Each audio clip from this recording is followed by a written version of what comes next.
Cześć! Przepraszam, że tyle to trwało, bo chyba z tydzień temu zaprosiłam Was do zadawania pytań na Facebooku.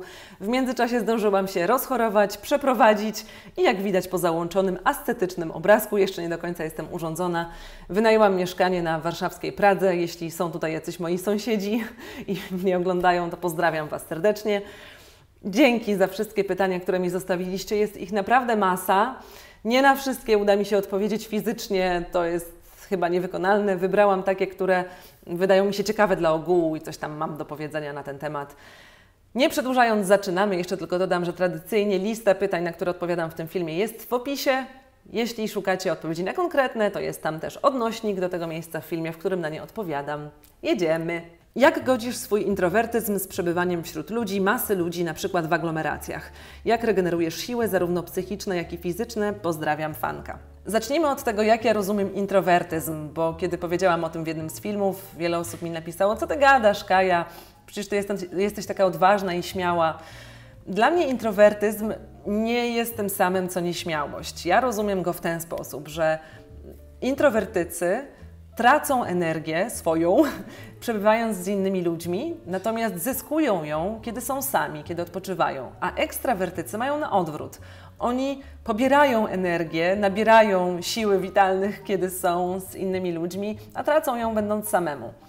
Tak to dla mnie wygląda. Również wiąże się to dla mnie z tym, że na przykład kiedy pracowałam w szkole w Turcji i byłam w ciągłym takim chaosie, hałasie, te dzieci były bardzo żywe i takie bardzo ekspresyjne, bardzo mnie to męczyło. Także nie jest to do końca tak, że ja się boję ludzi albo mam jakiś problem socjalny, społeczny, że mam problemy z tym, żeby rozmawiać z innymi ludźmi, bo nie mam. Tylko chodzi o to, że wewnętrznie mnie to bardzo męczy. Jest to wymagające energetycznie, trudno mi to opisać. Nie jest to nieprzyjemne, ale jest to po prostu bardzo wycieńczające. Być może dlatego ja tak lubię sama podróżować, bo kiedy jestem na przykład w jakimś miejscu zupełnie sama, to czuję po prostu, jak mi siły wracają i jak dużo mam energii do pracy i do życia. Tak to dla mnie wygląda. Zazwyczaj też mam tak, że jak mam tydzień pracy i na przykład od poniedziałku do piątku, kiedy jestem w Polsce, mam jakieś spotkania, czy nawet ze znajomymi, czy biznesowe, to w weekend albo w zupełnie jakiś losowy dzień muszę mieć jeden taki dzień, kiedy nic nie muszę, kiedy jestem sama w domu i nic nie robię. W ten sposób regeneruję siły.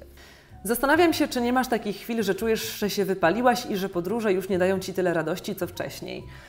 Nie, zupełnie tak nie mam.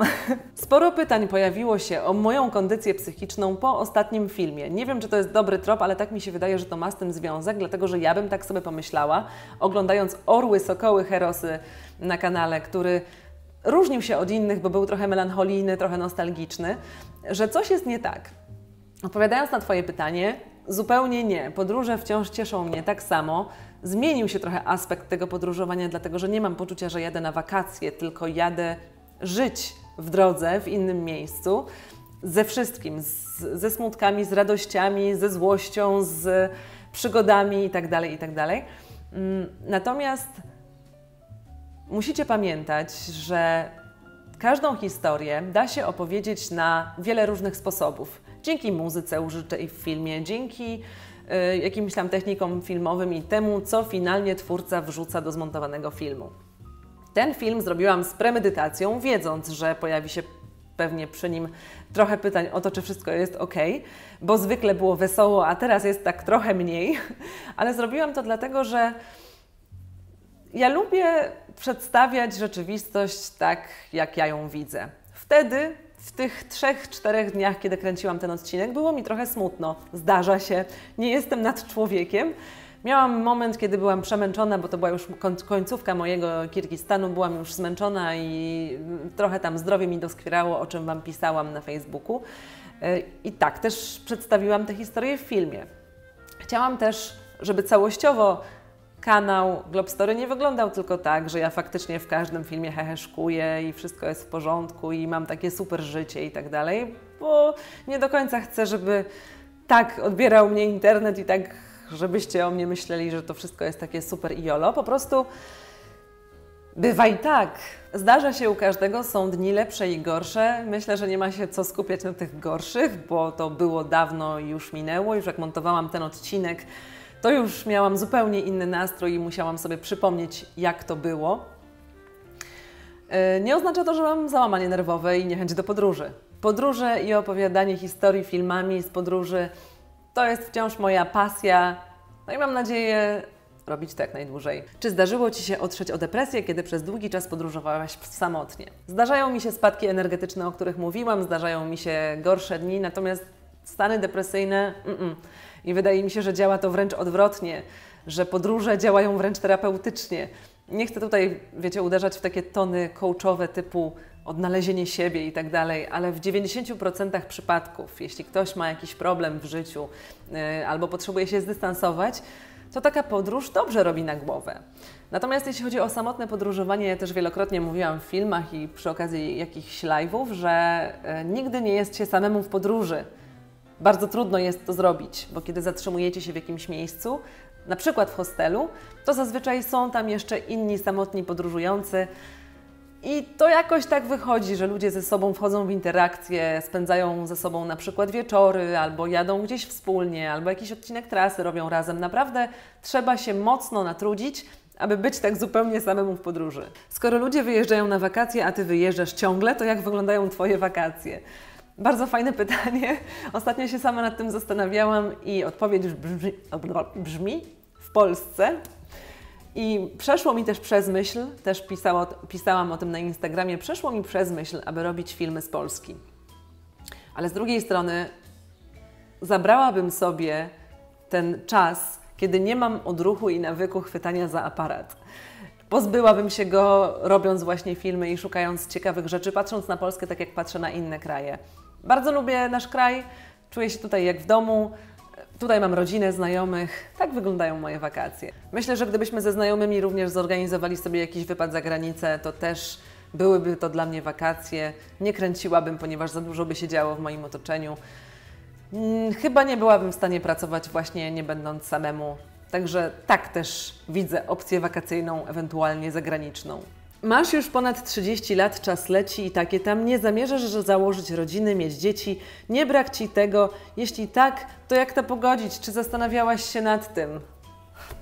Piotrze, to jest takie pytanie a la ciocia. Kiedy będziesz mieć dzieci? No kiedy ten ślub? Rozmawiałam ostatnio ze znajomymi na ten temat, którzy są małżeństwem i też ciągle zadają im to pytanie członkowie rodziny i znajomi. I słuchajcie, nie pytajcie ludzi o takie rzeczy. Dlaczego? Po pierwsze, co jeśli ci ludzie nie mogą mieć dzieci? Co jeśli z jakiegoś powodu nie chcą mieć dzieci? Co jeśli na przykład próbują i na przykład dziewczyna poroni?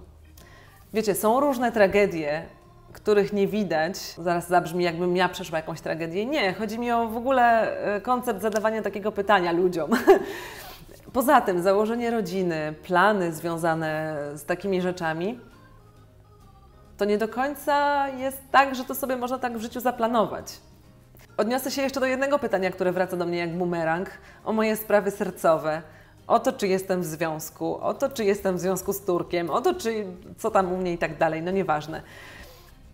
Ja się nie dziwię, że to pytanie się pojawia, nie oburzam się, wręcz uważam, że jestem sama sobie winna, dlatego że ja po prostu nie spodziewałam się, że ten kanał się tak rozrośnie. I teraz dużo bardziej odpowiedzialnie podchodzę do tego, co wrzucam do sieci i jaką częścią mojego życia prywatnego chcę się dzielić. To nie chodzi o to, że dzieją się tutaj jakieś sensacje, czy jakieś spektakularne historie, jakieś katastrofy, tudzież sukcesy. Po prostu w chwili bycia tak wyeksponowanym, w momencie, w którym nawet wychodząc na ulicę, ludzie mnie zaczepiają, gdzieś tam się spotykamy, powoli się do tego przyzwyczajam, staram się nie dać się zwariować i właśnie jedną z takich zmian i postanowień jest to, że te sprawy, moje sprawy sercowe, moje sprawy prywatne zostaną tylko dla mnie. Zgoda? Na Twoim filmie Orły, Sokoły, Herosy widać małego chłopca palącego papierosa, przynajmniej tak mi się wydaje. Nasunęło mi to myśl, że może fajnie jakbyś zrobiła na podstawie tych materiałów, które już zebrałaś, filmik o dzieciach z różnych krajów. Pokazała, jak bardzo ich życie się od siebie różni, opowiedziała poprzez słowa i obrazy, co szczególnie w tym temacie zwróciło Twoją uwagę. Myślę, że taki filmik mógłby być bardzo, bardzo wartościowy. Myślę, że taki filmik mógłby być naprawdę bardzo wartościowy, patrząc na tego chłopca z papierosem. Tak sobie pomyślałam, że chyba tam nikt nie zwraca uwagi na to, co on robi. Dlaczego właściwie? Wróciłam do tego filmu i próbowałam odszukać tego chłopca z papierosem, ale słuchaj, ja go nie widzę. Nie wiem, może jestem ślepa, ale jeśli go widzicie i widzicie tego papierosa, to wrzućcie mi jakiegoś screena z kółeczkiem albo coś w tym stylu. Natomiast co do reszty pytania, bo widzę, że tutaj parę osób je polajkowało, dlatego chciałam się do niego ustosunkować. Fajnie by było zrobić takie odcinki. Moim głównym zainteresowaniem chyba w podróżowaniu jest to, jak się żyje w innych krajach. Jak żyją dzieci, jak żyją dorośli, jakie panują tam reguły gry, powiedzmy. I zawsze się staram coś Wam z tego pokazać w filmach. Musicie jednak pamiętać, że nie mam ekipy researcherów, nie mam kontaktów i jeżdżę do tych krajów w zasadzie jak każdy inny turysta. Nie robię nic nadzwyczajnego, czego Wy nie robicie w podróży i nie zawsze jestem w stanie dotrzeć, zaprzyjaźnić się czy wejść w interakcję z osobami, o których mogłabym takie odcinki nagrać. Albo na przykład nie mam źródeł informacji, będę się starać i będę o tym pamiętać, że Was to interesuje. Sandra, dużo fajnych pytań mi zostawiłaś, ale pozwól, że wybiorę. Czy musiałaś z czegoś rezygnować, żeby żyć takim życiem jak teraz, czy czegoś żałujesz? Każdy z nas musi rezygnować z czegoś, żeby żyć takim życiem, jakim żyje teraz. Jeśli macie pracę w korporacji i kredyt, rodzinę i dzieci, czyli taki powiedzmy klasyczny zachodni obraz, nie chcę generalizować, ale powiedzmy tak sobie wyobrażałam dorosłość, kiedy byłam dzieckiem. To wtedy rezygnujecie z życia jako freelancer, życia w drodze, życia z podróży. Wiecie o co chodzi? Albo nie wiem, z hulaszczego trybu życia, jeśli macie na przykład dzieci. Każdy wybiera sobie takie życie, jakie chce prowadzić. Większość z nas tutaj w Europie ma takie możliwości. Czasami się trzeba bardziej postarać, czasami nie wychodzi to tak łatwo. Ja mam takie życie, jakie chcę. Dokładnie teraz w takim momencie takie prowadzę. Jest ono częściowo zakotwiczone w Polsce, częściowo jest w świecie w drodze. Większość czasu w roku spędzam w podróży. Dobrze mi z tym. Czy nie męczy Cię łączenie pasji z pracą, to, że na wyjazdach zamiast jechać po prostu przed siebie myślisz o fajnych ujęciach, czy jakoś to rozdzielasz? Nie męczy mnie to, wręcz ubogaca moje podróże, to całe kręcenie, bo mam takie poczucie, że właśnie jestem sama, ale nie jestem sama, bo opowiadam coś ziomkom z internetu, którzy to niedługo zobaczą. Bardzo lubię kręcić, jest to równorzędna pasja do podróżowania, więc one razem się ze sobą zazębiają. Poza tym ja nie umiem leżeć plackiem i tak bezproduktywnie spędzać czasu. Nie hejtuję tego i uważam, że każdy człowiek ma absolutne prawo do tego, aby spędzać wakacje, wyjazdy, swój czas tak jak mu wygodnie, tak jak mu pasuje. Ja nie umiem usiedzieć. Ale pamiętam, miałam kiedyś taką sytuację, kiedy byłam na łodzi na Kubie i nie wiedziałam, czy kręcić, czy patrzeć, bo wiedziałam, że czas na tej łodzi jest ograniczony. Mieliśmy tam 10-15 minut drogi. No i wybrałam kręcenie. Stwierdziłam, że na dłużej zostanie pamiątka niż to, co w głowie. Gdybyś mogła mieć jakąś supermoc, to jaką? Jak grałam w RPG, to zawsze byłam healerem. Moc leczenia. Jakie cechy cenisz w ludziach? Szlachetność. To jest bardzo pojemne słowo i bardzo zapomniane w dzisiejszych czasach. Jakiej muzyki najczęściej ostatnio słuchasz?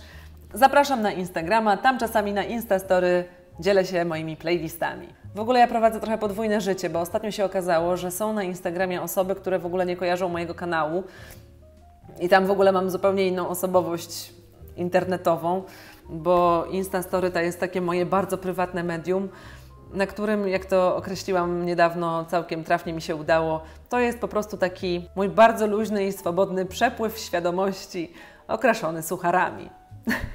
Czy spełniasz się w tym, co robisz i oczekujesz od życia czegoś więcej, czy może plan na jakiś życiowy upgrade związany z karierą?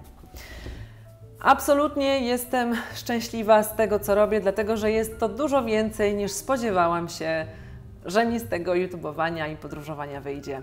Każdego dnia jestem absolutnie dogłębnie wdzięczna i myślę sobie, co zrobić, żeby tego nie spieprzyć. Mam też trochę tak, że nie wytyczam sobie jakichś dalekosiężnych planów, dlatego że wydaje mi się, że ich sobie sama nie wymyślę lepiej niż to, co się może wydarzyć z tego, co lubię robić. To znaczy, jeśli robi się z pasją coś przez odpowiednio długi czas, to nie ma bata, aby to poszło w próżnię i to nas do czegoś doprowadzi i nie zawsze to, co sobie sami wymyślimy, będzie najlepszą opcją. To znaczy, może się zdarzyć coś, co nas zaskoczy bardzo pozytywnie i okaże się, że w ogóle nie braliśmy tego pod uwagę. Także chcę dać się zaskoczyć eksperymentując dalej z filmami, rozwijając się w tej dziedzinie, bo to nie jest tak, że teraz jest tak super i wszystko mi się podoba i jest ekstra, bo w warstwie filmowej, twórczej, związanej z odkrywaniem świata i opowiadaniem historii jest cała masa jeszcze rzeczy, które mam do zrobienia i które mam w głowie.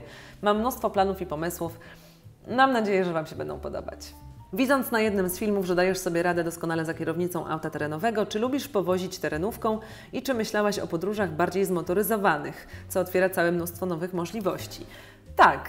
I myślę, że już w najbliższym czasie. Otwiera to dużo nowych możliwości, bo jest się zupełnie wolnym, jeśli chodzi o docieranie do różnych miejsc, traci się mniej czasu, ale jednocześnie dla osoby, która sama kręci, jest to pozbycie się tego momentu transportu, czyli powiedzmy 5-6 godzin w podróży, kiedy najczęściej odpoczywam. Słucham muzyki, regeneruję siły. Zobaczymy, jak to będzie niebawem. Co dla Ciebie jest najprzyjemniejszym, a najmniej przyjemnym aspektem w podróżowaniu? Element zaskoczenia, takie poczucie przygody i tego, że jest ciekawie, coś się dzieje, a najmniej przyjemnym jest to, że na przykład, kiedy jestem w podróży, ktoś z moich znajomych bierze ślub albo rodzi się jakieś dziecko i nie można uczestniczyć w ważnych momentach, bo akurat nie ma się. Jaką chorobę na tarczycę chorujesz? Jak długo się z tym zmagasz? Masz jakąś dietę?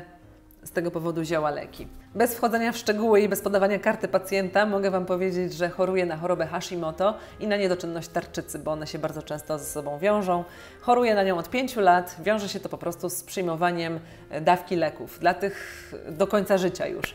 Dla tych osób, które nie mają pojęcia, co to jest choroba tarczycy, tarczyca w ogóle to jest organ, który odpowiada za pracę bardzo wielu narządów, ponieważ ona wydziela hormony i reguluje pracę całego naszego organizmu.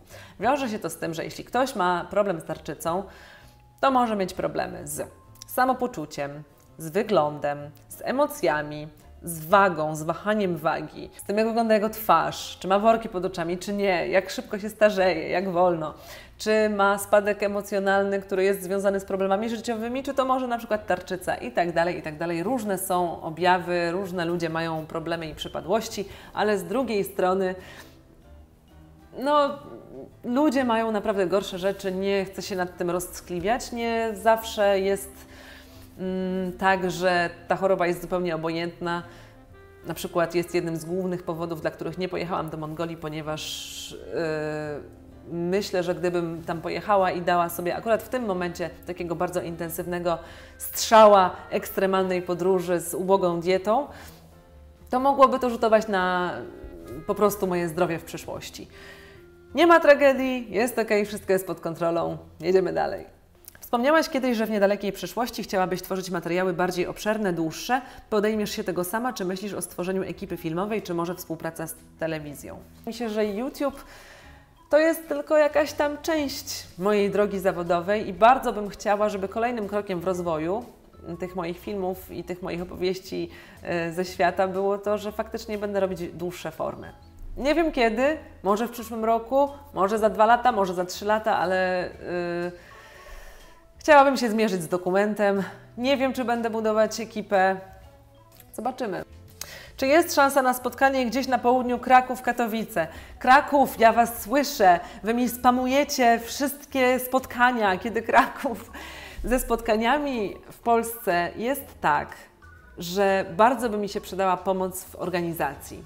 Ja sama tego wszystkiego nie jestem w stanie zorganizować, potrzebuję człowieka na miejscu. Jeśli jesteście z Krakowa i macie zaprzyjaźnioną jakąś miejscówkę, jakąś fajną knajpę, która pomieści, nie wiem, ze 100 osób, to dajcie znać. Jeśli chcecie, to czekam na Wasze maile. Bardzo chętnie przyjadę. Będę prawie cały lipiec w Polsce i pół sierpnia. Możemy się wtedy zobaczyć. Jak bardzo nie znosisz, jak widzowie wypytują Cię o prywatne sprawy w skali od 1 do 10? Ile kartek by trzeba było zapisać zerami?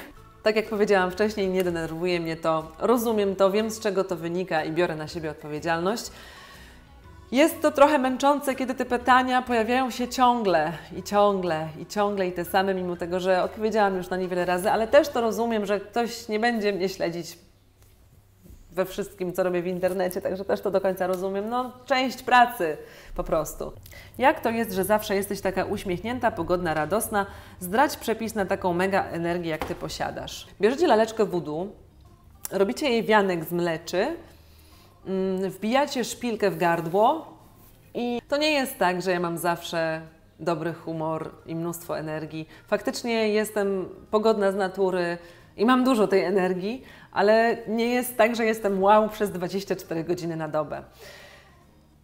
Pamiętajcie, że wszyscy twórcy, wszystko co widzicie w internecie to jest tylko jakaś część życia ludzi. O bardzo wielu rzeczach, które robię, bardzo wielu rzeczach, o które myślę, nie wiecie i zostawiam je sobie gdzieś tam dla siebie, a dzielę się z Wami tym, co wydaje mi się, że mam najfajniejsze i najlepsze.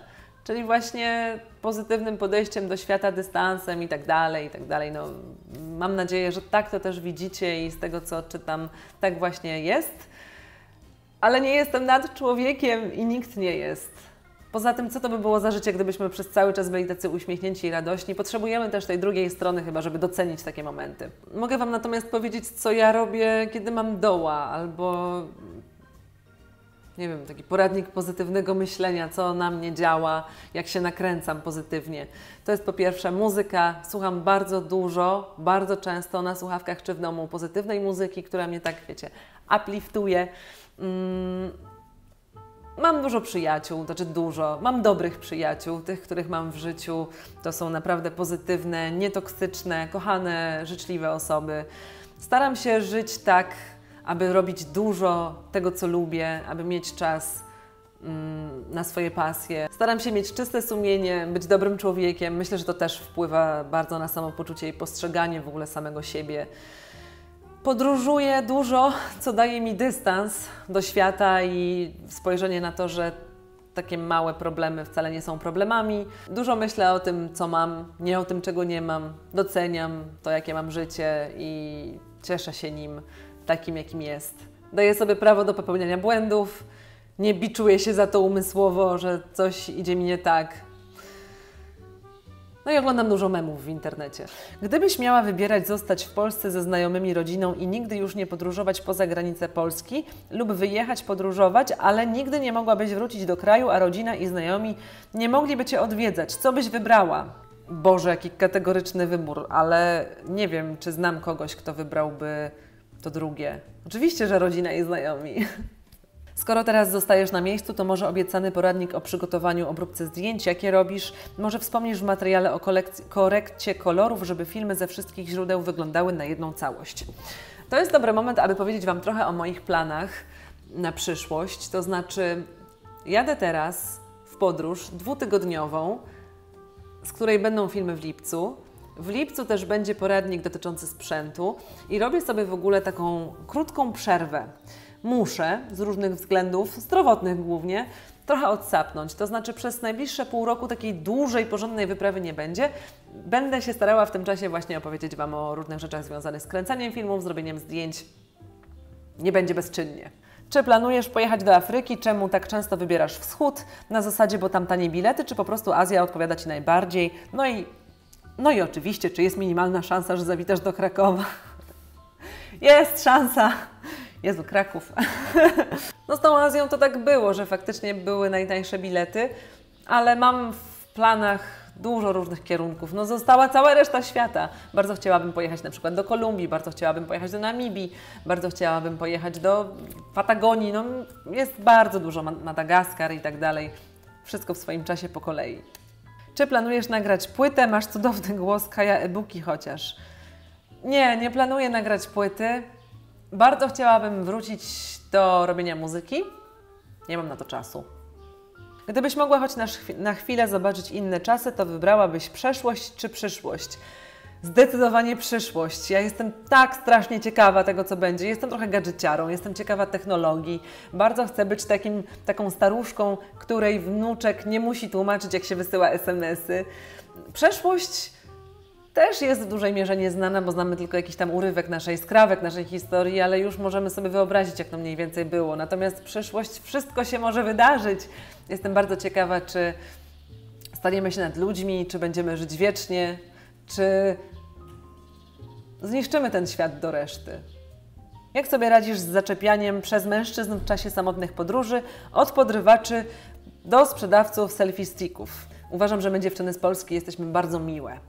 W ogóle mamy takie miłe usposobienie, miłą aparycję i nawet jak odmawiamy komuś, to staramy się kogoś nie obrazić. Ja zmieniłam strategię za granicą. Po prostu nie jestem miła. Wychodzę z założenia, że jeśli ktoś mnie nagabuje, to nie muszę, bo on czegoś ode mnie chce. I jeśli nie działa uprzejme no thank you, to wtedy jest niemiłe no thank you. A jeśli ktoś bardzo wchodzi w moją strefę prywatną albo próbuje mnie oszukać, to już się nauczyłam wrzeszczeć na ludzi, po prostu. Czy zdarzyło Ci się w podróży głośno płakać i mówisz sobie, że masz już tego podróżowania dość? Nie, no co wy z tym? Ja nawet aż tak dużo nie podróżuję. Ludzie są po wiele lat w podróży. Ja jestem w Polsce, potem wyjeżdżam, potem wracam. Mam ten balans, który sprawia, że nie mam takiego ekstremalnego spojrzenia na podróże, że może faktycznie byłabym totalnie przemęczona i chciała wracać do kraju. Ja w ogóle bardzo rzadko płaczę. To się zmieniło, bo kiedyś byłam straszną beksą, ale teraz jest tak, że częściej płaczę chyba ze wzruszenia lub z radości niż ze smutku. I to musi być naprawdę coś takiego, co będzie albo katastrofą, albo zaboli mnie dogłębnie, jeśli chodzi o moje osobiste, własne uczucia, że się rozpłaczę. Także rzadko się to zdarza. Jak brzmiało najdziwniejsze pytanie zadane Ci przez obcokrajowca na temat Polski? To w Polsce nie ma małp? A są słonie? Na Sri Lance. Najlepsza bajka z dzieciństwa. Uważam, że wszystkie bajki z dzieciństwa, te takie klasyczne, Jaś i Małgosia, Królewna Śnieżka i Siedmiu Krasnoludków, Królowa Śniegu, one są trochę psychopatyczne. Nie wiem, czy czytaliście je w dorosłym życiu, są trochę straszne. Poza tym wkurzają mnie księżniczki w tych wszystkich bajkach. Nie akurat w tych, ale w tych wszystkich disneyowskich i tak dalej. One są takie, wiecie, pierdołowate trochę i skupione na znalezieniu księcia i tak dalej, i tak dalej. Ja uwielbiam Pocahontas. Pocahontas jest bajką, która ma wszystko, co uwielbiam w historiach dla dzieci, dorosłych, dziewczynek. Scena pożegnania z Johnem Smithem to jest scena, którą mogę wybiórczo oglądać i zawsze się na niej poryczę. Czy kroi się wreszcie jakaś współpraca z telewizją? W końcu konkurs National Geographic to nie byle co. Wielu z Was bardzo życzy mi programu w telewizji. Dziękuję Wam, ale pomyślcie sobie tak. Macie swój własny program, który tworzycie z pełną wolnością, bez żadnej cenzury, bez żadnych ram. Możecie jechać gdzie chcecie, możecie to zrobić jak chcecie. Ogląda to w internecie więcej ziomków, i to ziomków, a nie anonimowej audiencji, niż na jakimkolwiek kanale tematycznym. Nie wiem, czy telewizja jest teraz krokiem w przód. Wydaje mi się, że mam najlepszą pracę świata i to, czego moglibyście mi życzyć, to tego, żeby zdrowie mi dopisywało, abym mogła dalej robić to, co lubię. Tyle. Ja bardzo jestem szczęśliwa z tego stanu. Nie mam aspiracji posiadania programu w telewizji, a z National Geographic zobaczymy, bo byłam na spotkaniu z nimi po wygranej właśnie Travelera. Zobaczymy. Nie wiem, jeszcze jest za wcześnie na to, aby cokolwiek o tym mówić, cokolwiek marzyć. Czym się zajmujesz w czasie, kiedy nie jeździsz po świecie, nie kręcisz, nie montujesz? Kiedyś mi się wydawało, że prowadzenie kanału na YouTube to jest tylko jeżdżenie po świecie, kręcenie i montowanie, ale ja robię całą resztę, którą się robi wokół tego kanału. Można powiedzieć, że kiedy nie jeżdżę, to pracuję. Czyli odpisuję na maile, załatwiam jakieś sprawy, rozmawiam z potencjalnymi markami, które chciałyby wejść ze mną we współpracę, robię jakieś zlecenia. To jest praca na taki bardzo, bardzo duży etat. Ja wiem, że po kanale tego nie widać, wiem, że po moim Instastory widać to jeszcze mniej, ale to jest bardzo dużo pracy, przyjemnej pracy, nie róbmy tutaj jakiejś mili wanili. To są też spotkania z Wami, to są jakieś prelekcje, to są jakieś szkolenia, wyjazdy, no i czasami życie prywatne, które też mam. Twoje filmy dają mi relaks, rozrywkę, ogromną przyjemność, a czego Ty szukasz na YouTube? Co lubisz puszczać sobie do poduszki? Bardzo mi miło, otworzę sobie YouTube, bo ja zawsze zapominam o kimś. Moje subskrypcje na YouTubie są widoczne publicznie. Jeśli chcielibyście zobaczyć, co oglądam, jest tych kanałów bardzo dużo, ale te najbardziej ulubione to Gdzie Bądź, oczywiście, Kasia Gandor, bardzo fajny kanał popularno-naukowy, Radomska, najweselsze miejsce w sieci, Lubię Zienia, Tomasza Sienkiewicza, który prowadzi program o fotografii Byłam u niego niedawno na kanale. Powiem Wam, że jedna z fajniejszych rzeczy, jeśli chodzi o prowadzenie kanału, to jest właśnie to, że się potem tych ludzi, których się ogląda, poznaje osobiście przy okazji różnych spotkań dla youtuberów, innych twórców, wydarzeń. Jakoś tak łatwiej mi do nich też podbić na mieście. Kuba Klawiter i Tech Week. Nawet jeśli się ktoś nie interesuje jakoś specjalnie technologią, myślę, że warto zajrzeć. Radzkę uwielbiam, oglądam ją od lat. To jest kanał o modzie, na której się kompletnie nie znam, ale ona tak z taką pasją opowiada, że nie da się oderwać. Szalenie oczytana, mądra, fajna dziewczyna. Też jej nigdy nie poznałam, ale kiedyś się tam w social mediach spiknęłyśmy. Pozdrawiam Cię, jeśli oglądasz. Zaglądam oczywiście czasem do Krzysztofa Gonciarza, jak wszyscy, ale nie często, dlatego że on ma takie kreatywne pomysły, że nie chce się nimi, wiecie, jakoś tak sugerować w filmach, także tak ostrożnie z Krzyśkiem. Grupa filmowa Darwin, łykam wszystko po prostu, co wrzucają do sieci. I na koniec Pink Candy, to jest kanał o seksie, ale jest tak prowadzony pięknie, z taką dużą dozą merytoryki, z aspektami zdrowotnymi i tak dalej, że bardzo Wam wszystkim go polecam. Przepiękne filmy z podróży robi Karol Werner, który moim zdaniem ma jeden z najbardziej niedocenionych kanałów podróżniczych na polskim YouTubie. Kołem się toczy. Z kanałów podróżniczych bardzo też lubię Petrykiwkę i Podróż odbyta. Znaczy podróż odbytą, a to są wariaci. Odczuwasz w podróży niechęć lub generalizowanie, gdy mówisz skąd jesteś? Nie. W tych dalekich krajach bardzo niewiele wiedzą o Polsce. Kiedyś bardzo się oburzałam, kiedy wrzucano nas do jednego worka, na przykład z Niemcami. O, Polska to taki bogaty kraj. Ale diametralnie zmieniłam o tym myślenie po Kambodży, kiedy uświadomiłam sobie, że sam fakt tego, że kupiłam sobie bilet na samolot, aby przylecieć do Kambodży, to jest więcej pieniędzy niż prawdopodobnie pół tej wioski aktualnie ma w domu, w której byłam. My jesteśmy bogatym krajem. W porównaniu z prawdopodobnie większością świata mamy dużo pieniędzy. I się na to już nie oburzam, tylko cieszę się i doceniam. Masz zamiar nagrać jeszcze jakiś film o Turcji? Jeśli będę w Turcji, jeśli mnie tam los zawiedzie, to nagram, ale nie mam w planach takich filmów. Nie jestem w Turcji, więc to jest trochę tak, jakbym miała kręcić film na temat Włoch, w których też byłam, a już nie jestem. Czy wydasz kiedyś swoją własną książkę? Jeśli będę miała o czym napisać, to wydam. To znaczy napiszę ją, a czy wydam, to nie wiem. Ale spróbuję, podejmę próbę napisania własnej książki, ponieważ sama uwielbiam czytać i uważam, że każdy, kto robi coś, kto opowiada historię, to jest takie typowe bardzo marzenie takiego człowieka jak ja, żeby coś swojego napisać. Zresztą widać, ile tych książek się wydaje. Natomiast ja nie chcę napisać książki, która będzie o mnie, która będzie jakimiś moimi po prostu przemyśleniami, tylko chciałabym napisać coś wartościowego. Jeśli nie znajdę dobrego tematu albo nie posiądę wiedzy, która mi to umożliwi, to nie napiszę. Czy godziny podróżowania, przemieszczania się nie męczą Cię, nudzą? Wręcz przeciwnie. Ja uwielbiam ten czas, bo to jest czas, kiedy mam święty spokój, kiedy sobie mogę siąść, nie musieć się zastanawiać, gdzie teraz pójść, co teraz zrobić, co teraz nakręcić.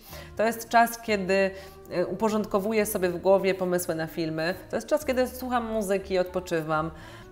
Bardzo też lubię długie loty, mimo tego, że nienawidzę latać i strasznie się boję latać i nie śpię w tych lotach, to lubię podróżować długo, bo wtedy mam poczucie, że faktycznie jadę gdzieś daleko. Czy zmieniłaś się w jakiś sposób, odkąd prowadzisz kanał na YouTube?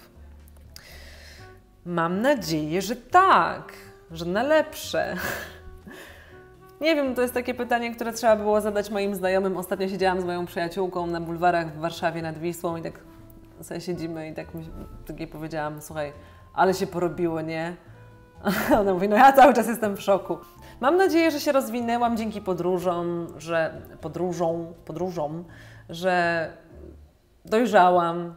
W międzyczasie minęło 4 lata, więc trochę dorosłam. Sporo się nauczyłam, jeśli chodzi o kręcenie filmów. Nie wiem, w jakim aspekcie masz na myśli te zmiany, ale jeśli tak jest, to mam nadzieję, że na lepsze. Nie wiem, czy jest coś fajnego w tym, że człowiek zostaje przez całe życie taki, jaki był. Trzeba się rozwijać, eksperymentować, bawić się, próbować nowych rzeczy. Mam nadzieję, że to, co najfajniejsze, to zostanie takie, jakie było. Koniec. Niektórzy już pospali dawno, bo wiem, że niektórzy mnie oglądają do poduszki. Ja też tak czasem robię z innymi youtuberami. Bardzo mi miło z tego powodu. Dzięki wielkie za wszystkie pytania, dzięki wielkie za uwagę i do zobaczenia w kolejnych filmach, które będą z Rumunii w lipcu. Jakbyście byli ciekawi, jak to wszystko wygląda, to będę wrzucać Instastory na bieżąco. Pa!